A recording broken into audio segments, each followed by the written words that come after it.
So, alam nyo ba na hindi nyo kailangan tandaan ng 10 utos? 2 lang okay na. Ang unang utos, wag na wag kang aamin.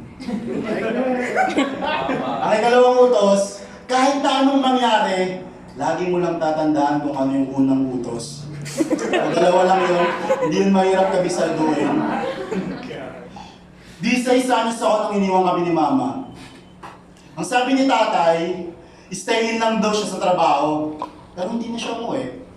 19 ako nung pinakilala niya yung bago niyang asawa. Noong una, hindi ko matanggap. Sa paglipas ng panahon, natutunan ko na rin.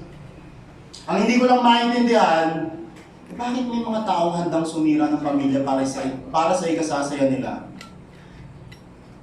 Meron akong alagang pusa. Si Hotdog. Kulay dilaw siya, pero ang paborito kong kulay ay asul. Kaya ang una kong pen name ay Blue, which is B-L-E-U. So may mga nagtatanong kung bakit po ganun yung spelling ng Blue ko. Pakialam nyo, hindi mag-isip din kayo ng pen name nyo. Konting asukal lang nilalagay ko sa kape kasi ang sabi ng tatay ko, kapag matamis ka raw magkape, it's either supot ka o member ka ng Aldab Nation.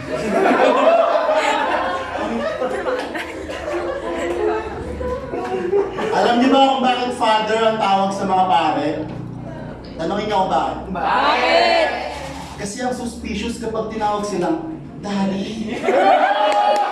Although mahilig sila sa mga bata. Naniniwala ako sa aswang. Sino nakakita sa inyo ng aswang? Wala pa na, pero ako nakakita na ako. Sa Malabon, madaming aswang. Yung mga gumigila sa hindi nila asawa. Isa nga pala ako. Tama, tiktik pala yun. Tama. Isa nga pala akong full-time spoken word poetry artist, meaning isa pa akong unemployed. Napala mo na yun. At umaasa sa pera ng magulang. Alam niyo ba kung anong kabalitan ng kaluluwa? Tanungin niyo kung ano. Ano? Hindi kaluluno. Anyway, balik tayo sa mga dahilan kung bakit okay lang maging kabit.